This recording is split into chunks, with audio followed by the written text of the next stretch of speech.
there are painful costs.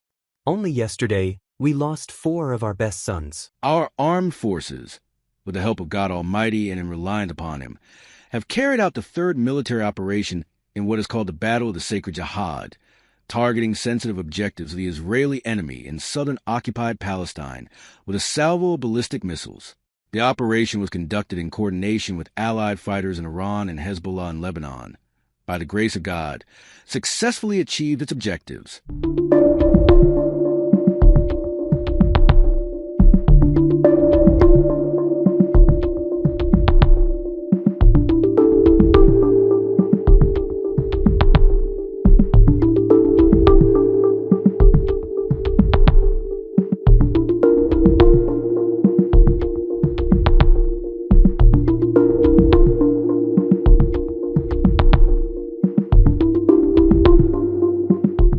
אחיי ואחיותיי, אזרחי ישראל היקרים. My brothers and sisters, citizens of Israel, on the eve of this festival of freedom, Israel is stronger than ever. The entire world hears our lions roar in our struggle against the evil regime in Iran, a struggle in which we have achieved immense, enormous accomplishments. But at the same time, there are painful costs. Only yesterday, we lost 4 of our best sons. On behalf of the citizens of Israel, and on behalf of myself and my wife Sarah, I send our deepest condolences to the families of the fallen.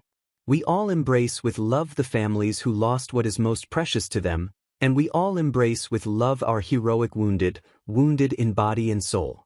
For we are one people, bound by the cords of a common destiny to ensure our existence and our future. Marking 1 month of our joint campaign with the U.S., we are systematically crushing the terrorist regime that for decades cried, "Death to America, death to Israel." It is true, in every generation they rise up to destroy us, and in this generation, the regime of the Ayatollahs made a massive effort to annihilate us, to take over the Middle East, and to threaten the entire world. It tried to promote these murderous ambitions through the development of nuclear programs and ballistic missiles, the funding and arming of terror proxies around us, and by weathering the heavy sanctions imposed upon it.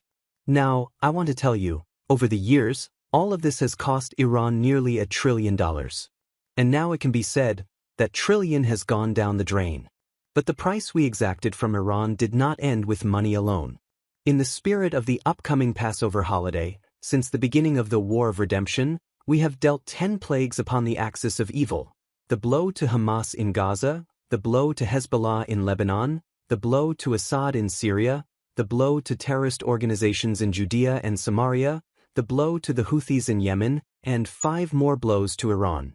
The blow to their nuclear program, the blow to their missiles, the blow to the regime's infrastructure, the blow to the forces of oppression, and the plague of the firstborn, or in our case, the blow to the senior leadership.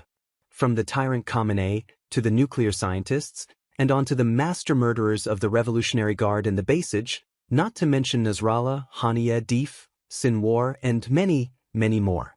After the 10 plagues of Egypt, I remind you that Pharaoh still tried to harm the people of Israel, and we all know how that ended. So it is in the campaign against the Iranian axis of evil. The campaign is not yet over, but even now it can be said that against the 10 plagues suffered by our enemies, we have achieved 10 great accomplishments in operations Rising Lion and Roaring Lion, and in the War of Redemption as a whole. 1. We created a strategic reversal. Before these 2 operations, Iran sought to suffocate us. Today, we are suffocating them. The Ayatollah regime in Iran is weaker than ever, and the state of Israel is stronger than ever. 2. We awaken the world to the danger Iran poses to all of humanity. Before the operations, most of the world did not heed our warnings. I want to tell you, I spoke with leaders in the Middle East in secret and in public meetings. I spoke with leaders in Europe. I also spoke with leaders in the US, with US presidents.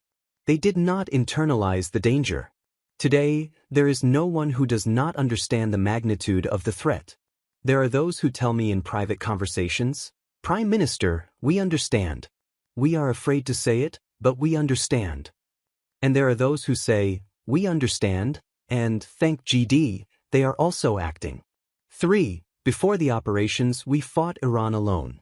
Today, we fight shoulder to shoulder with the United States in an unprecedented, historic cooperation between President Trump and myself, and between the U.S. military and the Israel Defense Forces. Not only have we strengthened the alliance with the U.S., but we are also creating new alliances with important countries in the region against the shared Iranian threat. I hope that soon, citizens of Israel, I will be able to tell you more about these vital alliances. 4. We undermined the foundations of the terrorist regime, which before the operations appeared all-powerful.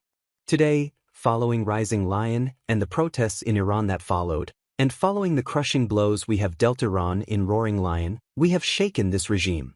And I tell you, sooner or later, it is destined to fall. 5. We dealt a severe blow to, and removed from over our heads, 2 existential threats. Before the 2 operations, Iran was racing forward to develop nuclear weapons and tens of thousands of ballistic missiles. In Rising Lion, we pushed away the immediate threat of Iran arming itself with nuclear weapons and numerous ballistic missiles, and in Roaring Lion, we achieved a complementary success by crushing the regime's industrial capacity to produce these instruments of destruction. I want you to understand, Khamenei intended to take the industrial capacity for nuclear and missile production and hide it deep, deep underground. When I realized this, I brought it before the cabinet and said, we must act because otherwise we will not be able to reach these instruments of destruction and the means that produce them. We had to act and we acted. 6. We broke the power of Iran's terrorist armies that surrounded us in a noose. It is true, they still have residual capability to threaten us, but they can no longer threaten our existence or launch the tens of thousands of ballistic missiles and rockets that were intended to destroy Israel's cities. I remember before we set out on the War of Redemption, they spoke of 150,000 rockets and missiles and thousands of Hamas missiles. All of these were supposed to turn Israel's cities, Tel Aviv, Jerusalem, Haifa, and Beersheba, into heaps of ruins. That will no longer happen. 7. We established security zones deep beyond our borders. In Gaza, in more than half of the Strip's territory. In Syria, from the Hermon Ridge to the Yarmouk. And in Lebanon, in an extensive buffer zone that thwarts the threat of invasion and pushes back the threat of anti-tank missile fire on our communities. 8. We changed our security concept. We are the ones who attack and initiate, and we are the ones who surprise our enemies. 9. We proved that our air defense system is the best in the world. I want to tell you, so many countries turn to us and ask for our help, because they know we are number 1 in defense and also number 1 in offense. 10. We showed the wonderful resilience of the people of Israel and the Israeli economy, which, even in a time of war, is breaking records. Citizens of Israel, we achieved these brilliant accomplishments thanks to you. Thanks to our faith and our strength, which are the guarantee of our existence. Enemies come and go, but our ability and determination to stand against them, and, when necessary, to strike them thoroughly, these are the things that ensure our future. Together, we have turned Israel into a regional power, and in certain fields, even a global power.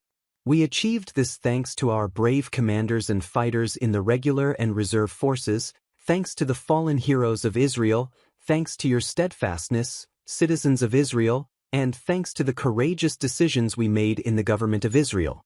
While there were those who showed weakness and surrender, we continued the war with full force and struck our enemies with determination and without fear. While there were those who mocked the relationships we built, including with the U.S., we stuck to the mission and changed the face of the Middle East. We created the conditions for expanding alliances and the circle of peace around us. Many times during the last 2.5 years, I stood before fateful decisions. Rafah, Philadelphia, Pagers, Nasrallah, the entry into Gaza City, the insistence on returning all our hostages down to the last one, and not doing more partial deals, the entry into Syria to save our Druze brothers, and of course the bold decisions on Rising Lion and Roaring Lion. In all these decisions I listened to you, citizens of Israel, and I listened to you, the fighters. I met you in the field. You told me, we understand well what is at stake. We are strong.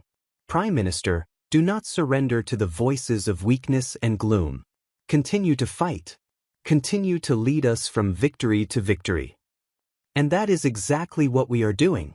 Connect to the spirit of the people, to the spirit of heroism, to the spirit of victory of our mighty fighters. From the infantry soldier charging forward in Gaza and Lebanon to the pilot crossing the skies of Tehran, the Israeli fighter is bold as a leopard, light as an eagle, and brave as a lion. We will continue to crush the terrorist regime, we will fortify the security zones around us, and we will achieve our goals.